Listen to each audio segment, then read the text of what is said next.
Bueno, está con nosotros, como lo habíamos anticipado, el doctor Pedrasoli, y para meternos en el tema, presten atención a estas placas. Presten atención.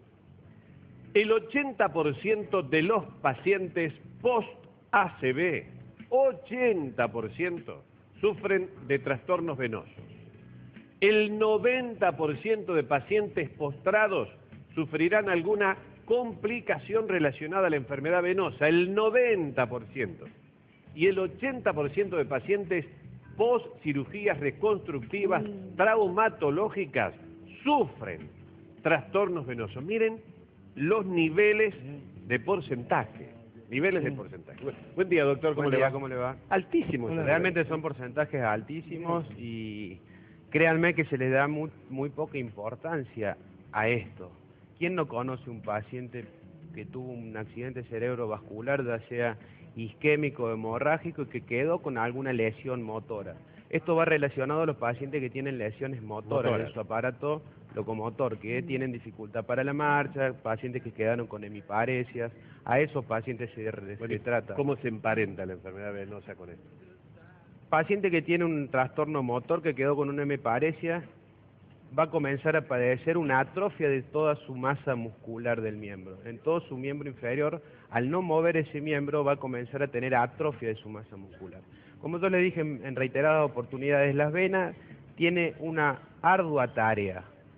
Bombea la sangre de abajo hacia arriba en contra de la fuerza de la gravedad. Y como se los he dicho, lo único que lo ayuda, que ayuda ese trabajo de la vena, es el grupo muscular de la pantorrilla, que le llamamos el corazón periférico o la bomba muscular periférica.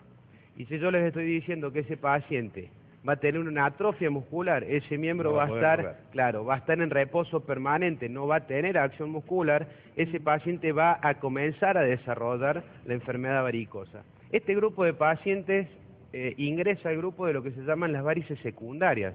Recuerden que muchas veces les dije yo que el 95% de la enfermedad varicosa es primaria o hereditaria. Bueno, acá tenemos el otro 5%, patologías que están incluidas en el 5% restante, que son las varices secundarias. ¿Secundarias a qué? A esto, a un accidente cerebrovascular, que el paciente tuvo un trastorno motor y está con una hemiparesia, por ejemplo. Doctor, y en los pacientes que están postrados, es decir, que han tenido una ACV y han quedado postrados, además de las lesiones propias, de las escalas, etcétera, etcétera, ¿empeora aún la situación? Empeora aún la situación si ese paciente además ya trae una patología venosa. Son pacientes que tienen un alto índice y un alto riesgo de tener una trombosis venosa profunda. Mira cómo vamos metiendo estas enfermedades que hemos tocado de forma independiente en otras oportunidades, pero la vamos incluyendo en un paciente que puede tener todo un abanico de complicaciones de lo mismo, porque es un paciente que está en reposo permanente, que no tiene actividad muscular, que no se mueve, esa sangre circula de forma más lenta, entonces tiene un alto índice de trombosis venosa profunda. Hay que tener en cuenta que muchas de estas veces estos pacientes debutan después de largos años de postración con un síndrome posttrombótico, porque la mitad de las trombosis venosas profundas pasan como asintomáticas.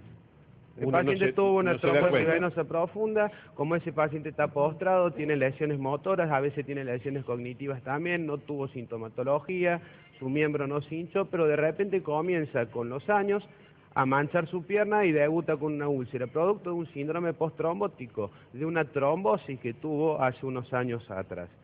Entonces ya tenemos el diagnóstico, la tuvo a la trombosis, pasó de forma sintomática y debuta con la complicación a distancia. La complicación a distancia de la trombosis es la úlcera. La complicación inmediata de la trombosis es un tromboembolismo pulmonar, que un pedacito de ese coágulo se desprenda, impacte en el pulmón, tape ese pulmón, y la mitad de los tromboembolismos pulmonares los pacientes fallecen. Los pacientes que tienen traumas, que tienen accidentes en las extremidades. Bueno, ahí hay algunas alteraciones un poquito mayores, porque en estos accidentes y en estos grandes traumatismos, fundamentalmente óseos, también hay traumatismo de partes blandas. Recordemos que el hueso es como que lo que está más profundo en la pierna, lo de adentro del esqueleto. Cuando tenemos una fractura y una alteración traumatológica ósea, también hay ruptura de todas las partes blandas que rodeen esa estructura ósea. Se rompen vasos linfáticos, se rompen arterias, se rompen nervios. Y eso también genera una alteración. Si ya superamos el momento agudo, a donde tuvimos una cirugía traumatológica reconstructiva, donde ese paciente pudo salvar su miembro, a donde ese paciente salió exitoso de la cirugía, pero tenemos que tener en cuenta que es un paciente que ya tuvo una lesión de sus partes blandas y que hay que prevenir lo que va a venir. Porque a veces también hay trombos... Cosa que no se hace, me parece. No, cosa que no se hace. Vemos en el consultorio pacientes que vienen con síndromes ulcerosos, Claro, que no tienen ni antecedentes de varices familiares, que nunca sufrieron de sus piernas hasta que tuvieron ese accidente. Y ese síndrome ulceroso es secundario a su trauma o sea, te óseo. reconstruyen la pierna, te solucionan el tema del accidente. Exactamente. Y no te que tenga que hacer un tratamiento. Exactamente, y los tratamientos de prevención a veces son cosas súper sencillas. Vemos chicos jóvenes que están ulcerados que tuvieron un accidente de moto. Es muy común la lesión de miembro en los accidentes de moto, con el aprisionamiento del paragolpe del vehículo, con la caída del biciclo, de la motocicleta sobre su pierna, tienen lesiones de miembros inferiores. Vemos chicos que tuvieron una cirugía y que tienen 30 y piquitos de añitos y están con sus miembros hinchados, está con su pierna después de la cirugía que está hinchada, y ahí es el momento donde tenemos que actuar. Porque si dejamos esto evolucionar, ya sabemos lo que va a pasar. Tenemos que hacer el diagnóstico si el paciente tuvo una lesión linfática importante, si tuvo una lesión venosa, si ese paciente mientras estuvo después de la cirugía enyesado o inmovilizado, tuvo una trombosis, porque además ese paciente no tuvo una tromboprofilaxis por la edad, como es un paciente joven, no tuvo una tromboprofilaxis como correspondía para prevenir una trombosis, pero lo mismo puede haber tenido una trombosis. Entonces ese paciente, chico joven que no tiene antecedente de varices y nunca sufrió de nada, me debuta a los 35, 40 años con una úlcera, producto de su traumatismo. Es decir, que hay posibilidades de prevenirlo. Sí, claro, de prevenirlo, claro de que sí. tratarlo. A ver, tenemos signos, el médico, el traumatólogo, su clínico, el médico de cabecera, ante la presencia de síntomas, no minimizar los síntomas. El mismo paciente, ante la presencia de los síntomas, no acostumbrarse a decir, de repente me duelen las piernas, ando con mis piernas hinchadas y no les llevo el apunte. No, se están hinchando por algo. Claro. Entonces no minimizar la presencia de síntomas y de signos. Síntomas lo que el paciente siente y signos lo que el profesional ve y descubre. Gracias, doctor. A sus órdenes. Muy como siempre. amable.